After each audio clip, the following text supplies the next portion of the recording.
안녕하세요. 서울과기대 행정학과 이혁주 교수입니다. 제가 말씀드릴 내용은 2022년 10월호 혹은 12월호 대한국토도시계획학회 학회지인 국토계획의 실릴 논문을 그 기술적인 내용들이 있습니다. 그래서 그 내용을 설명드리려고 마련을 했습니다. 심사 과정에서 설명할 것을, 그러니까 모든 내용을 공개하기로 약속을 했습니다.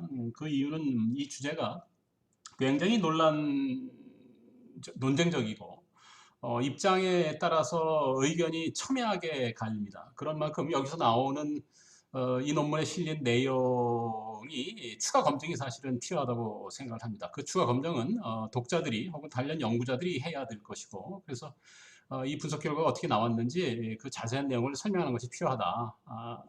그런 의미에서 그래서 이제 준비를 한 겁니다. 여기서 다룰 내용은 2017년 5월에 문재인 정부가 출범을 했습니다. 팬데믹이 2000년 봄에 3월인가 그때 이제 본격적으로 창궐하기 시작을 했는데 그 직전인 2019년 12월까지 32달 동안 서울 아파트 가격이 많이 올랐습니다. 2000년, 2020년 이후에 많이 올랐지만 그때는 팬데믹이 있어서 그때 이제 확정적인 그 거시 안정화 정책이 있어서 그거하고 겹치는 부분이 있고 이것이 워낙 논쟁적인 주제이기 때문에 그런 추가적인 그 교란 요인, 분석 결과에 잠재적으로 통제를 적절히 못했을 때 발생할 수 있는 여러 가지 또 뭐 분석 결과의 러버스트니스도 있고 해서 그 부분을 제하고 2017년 5월부터 2019년 12월까지 32달 동안 서울 아파트 가격이 왜 올랐는지를 분석을 한 논문이에요. 그래서 전체적으로는 뭐 이렇습니다. 이제 물론 이제 여러 가지 그 수요 측 혹은 공급 측 요인이 있을 수 있지만 사실은 보수주의자 혹은 시장주의자들이 문재인 정부의 주택 정책에 대해서 비판을 하면서 흔히 하는 얘기가 뭐 그런 거죠. 뭐그 문재인 정부의 주택 정책 때문에 집값이 올랐다라는 겁니다. 그래서 2019년 12월까지 모두 19차례, 그러니까 문재인 정부 시절에 한 25차례인가 26차례 정도 정부 대책이 있었는데 그 가운데 거의 한 7, 80% 정도가 집중되어 있는 19회죠. 그러니까 19년 말까지의 주택 정책을 명시적으로 고려를 해서 그 주택 정책 때문에 집값이 과연 올랐는지를 보는 겁니다. 그래서 그 과정에서 이제 또한 그 투기 때문에 집값이 높다고 하는 그 사람들, 그러니까 투기 원인론자들이 흔히 하는 얘기 중에 하나가 이전 정권인 박정권이 잘못해서 집값이 올랐다는 얘기를 사실은 자주 합니다. 물론 이제 그 반대 얘기를 시장주의자나 공급론자들은 하긴 해요. 서울시에서 박원순 시장 때문에 뭐 집값이 올랐다고 얘기는 하지만 기본적으로 그렇게 보지를 않고 이 논문에서는 가능하면 문재인 정부의 정책 때문에 정책으로 귀인시킬 수 있는 요인은 최소화하면서 가능하면 박정권 쪽으로 그 잘못을 돌리겠다는 이야기입니다. 그런 식으로 해서 분석을 좀 진행을 해볼 겁니다. 그러니까 그 보수적으로 좀 보겠습니다. 그래서 이제 전체 내용을 보면 뭐 처음에는 외생 변수로 해서 논의가 진행이 되고요. 정부 정권 요인, 문재인 정부의 정권 요인을 외생 변수로 해서 보고 그 다음에는 정부 대책을 내생 변수로 봅니다. 그래서 주택 가격과 정부 대책이 상호 견인하는 그 관계가 양방향 인과관계이지만 그것이 플러스로 서로 영향을 주고 또 다시 그거에서 다시 영향을 받아 다시 확대되는 재생산되는 그 과정을 통계적으로 확인을 할 거고요. 그거를 통해서 이 과정을 확인한 후에 정부 대책으로 인해서 집값이 얼마나 올랐는지를 볼 겁니다. 2017년 5월부터 2019년 12월까지 주택가격이 한 18포인트인가 얼마인가 올랐는데 여기에서 한 80% 가까이, 80% 가까이 정부 대책의 직접적인 결과로 한 걸 볼 거예요. 그 다음에 그러나 정부 대책이 주택 가격을 견인을 하고 그러니까 영향을 주긴 하지만 그것이 시기별로도 사실은 분석을 해보면 차이가 나더군요. 그래서 초기에는 그 아파트 가격, 서울 아파트 가격하고 정부 대책이 서로 비슷한 비중으로 서로 영향을 주고받으면서 상승을 했는데, 그 32달에 맨 마지막 한 10달 정도 기간을 해서 보면, 그때 되면 주택 가격이 다시 주택 가격을 상승하는 자기 추동적인 그 상승 기제로 변화가 전환이 됩니다. 즉 정부 대책은 하긴 하는데, 정부 대책이 주택 가격에 실질적으로 미치는 영향은 거의 없습니다. 그럼에도 불구하고 주택 가격이 지속적으로 오르는데, 이건 무슨 얘기냐면, 아무튼 그렇게 해서 주택 가격 정부 대책이 결국은 후기에 가서는 상호 뭡니까 대등한 비중으로 주택 가격을 올렸다가, 그것이 나중에는 서로 뭡니까 주택 가격이 주택 가격 자체를 견인하는 자기 견인적인 그 추동 과정으로 변화를 했습니다. 그래서 추측이지만, 물론 이제 추가로 좀 해봐야 되겠지만, 지금 드는 생각은 그 2020년 3월부터 팬데믹이 창궐을 하면서 확대 정책, 통화 혹은 뭐 뭡니까 재정 정책이 시행이 되면서, 국내에서 되면서 이런 것과 그 팽창적 그 정책하고 거시경제 정책하고 이 상호 작용을 하면서 증폭이 된 것이 아닌가. 그래서 실제로 2020년 이후에 주택 가격이 사실은 그 이전에 문재인 정부 시절 기간보다도 더 빠르고 큰 폭으로 사실은 올랐습니다. 그래서 그걸 시 뭡니까 일부 이러한 그 기제의 변화, 상승 기제의 변화가 일정 부분 역할을 하지 않았는가라고 지금 추측을 해봅니다. 그래서 이러한 내용을 기술적으로 좀 자세히 좀 볼 겁니다. 그래서 이 논문인데요. 논문을 보면 뭐 연구 목적은 지금 얘기한 뭐 그런 내용들이고요. 그래서 사실은 이것이 여기 보면, 논문에 보면 2019년 국토계획에서부터 사실은 당시 그 국토계획의 편집위원장이 이혁주 교수를 중심으로 해서 당시 진보 계열에 속하는 학자들하고 같이 지상 토론을 뭐 아무튼 정책 실무 논문을 꾸몄습니다. 그때 변창흠 교수라든가 김윤상 교수, 김용창 교수, 그 다음에 지금 서울시립대 총장인 서수탁 교수 해서 저하고 해서 한 5명인가요? 5명인가 아무튼 얼마가 참여를 해서 뭐 했는데, 그 이후에 여기서 여러 가지 이제 논의적인 주제들이 제안이 됐고, 그 이후에 그 도시 정보라든가 뭐 등등 해서 이혁주 교수를 중심으로 해서 여러 가지 그 논쟁이 이어졌습니다. 지금 보는 논쟁도 사실은 그런 거의 일종입니다. 그래서 지금 이제 집값이 높은 것이 투기 때문에 높았다라는 투기 원인론자가 있고, 다른 한편은 이제 공급 부족 때문에 그렇다라고 하는 건데, 여기서 이제 그 공급 부족론은 제가 이제 공급 부족론의 입장에 쓰지만, 그게 특히 이제 밀도 규제 때문에, 기본적으로 밀도 규제 때문에 발생한다라고 보기 때문에 밀도 규제 원인론자하고 투기 원인론자 간의 그 논쟁 혹은 시각 차이를 처음에 여기 보면 이제 정리를 하고, 이게 이제 그런 그림입니다. 그래서 여러분들이 이제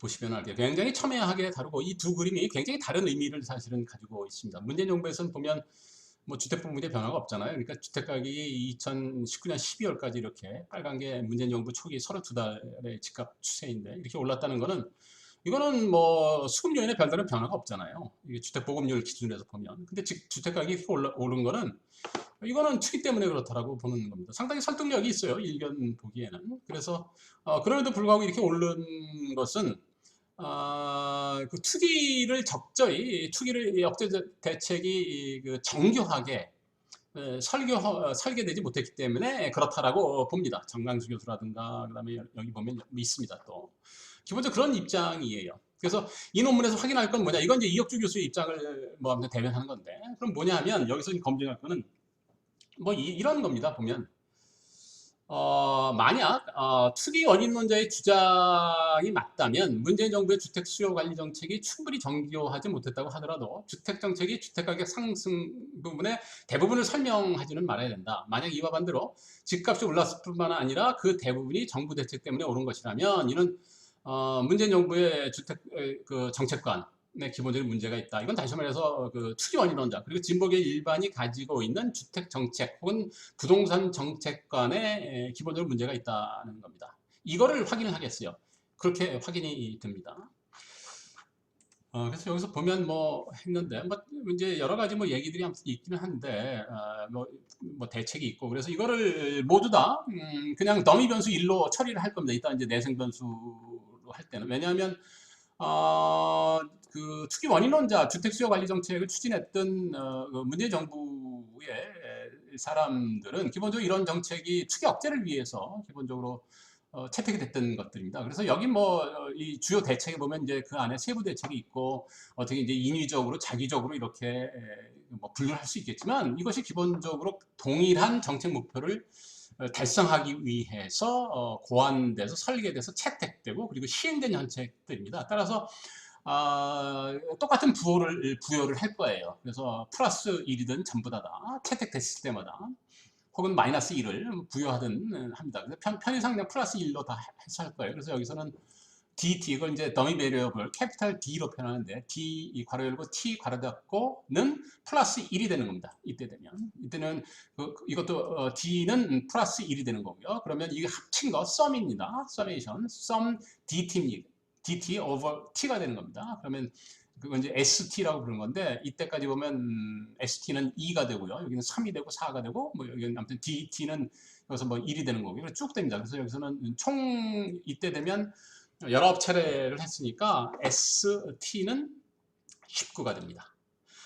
이것이 이제 그 정상 자료가 아니기 때문에 ST는 민 스테이셔너리 하지 않습니다. 민이 자꾸 증가하니까 1차 차분을 하게 되면 1차 차분을 합니다. 그러면 이제 IO 과정이 돼요. 그래서 I0 과정이 됩니다. 그래서 스테이셔너리, 위클리 스테이셔너리 데이터라는 것을 확인을 할 수가 있습니다. 그래서 여기서 보면 이제 저는 스타타하고 R을 이용을 해서 공개 소프트웨어 R입니다. 캐피탈 R인데 내려서 받아서 쓰시면 될 것 같아요. 여기 있으니까 사전에 이것이 없는 분들은 R을 그 공개 소프트웨어니까 하시고 스타타는 그거는 소프트웨어가 좀 비싸더라고요. 그래서 저는 이제 학교에 있는 거를 뭐 해서 하고 일부는 사서 하기도 막 했는데.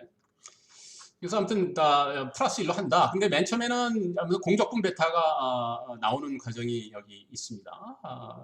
제가 이제 올린 문서에 보면 이 문서를 동시에 사실은 올렸습니다. 그래서 이 문서의 제목이 설명용 기술 문서라고 되어 있는데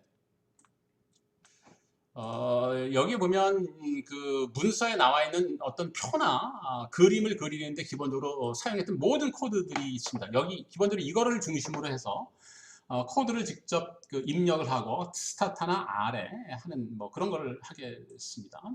그래서 이용하는 자료는 그 이제 여기 있는데 이게 원자료입니다. 그래서 보면 아무튼 뭐 있고요. 자료는 여기 있습니다. 이거 논문이죠. 논문이 있는데 주요 변수 아무튼 뭐 이거 선정하는 건 주로 이제 많이 쓰는 것들이니까 하고 근데 여기 좀 특이한 것들이 있습니다. 보면 뭐 건축 착공 실적을 뭐 3으로 나누고 그다음에 아파트 가격을 100으로 나누기도 하고 어떤 때는 뭡니까 통화량 같은 게 2,000으로 나누기도 하고 막 이랬어요. 이렇게 한 이유는 여기 엑셀 데이터에 원자료가 있는데 이게 사실은 다 모두 증가하잖아요. 그러면 민이 그 에버리지가 증가하기 때문에 이건 스테이셔너리 하지 않아요. 그래서 1차 차분을 이제 해서 이를테면 뭐 요것 빼기 요것 해서 그다음에 요것 빼기 요거 하고 뭐 이런 식으로 해서 이제 스테이셔너리 first difference 데이터를 사용을 하게 됩니다. 양해 좀 구할게요. 이것이 이제 이 클래스뿐만 아니라 이 기법이 그러니까 교육용으로 작성이 됐기 때문에 좀 잘 아는 분들인 경우에는 좀 지루하더라도 양해 말씀 부탁드립니다. 그래서 아무튼 1차 차분한 자료를 하게 되는데 1차 차분을 하더라도 심사 과정에서 이제 문제가 됐는데 이를테면 M2인 경우에 통화량이죠. 이거는 1차 차분을 해도 아마 이것이 I2인가 그런 것 같기도 하고요. 아무튼 그렇습니다. 그래서 심사 과정에서 한 심사위원이 자 이거는 M2는 그 I1 과정이 아니기도 하다. 뭐 그런 지적이 사실 있었는데 아무튼 그런 것도 있고요. 나중에 보면 알지만 뭐 다른 이유도 있는데 아무튼 그 first difference 데이터가 여기 보면 그 평균하고 이게 아까 그 데이터 원 데이터죠.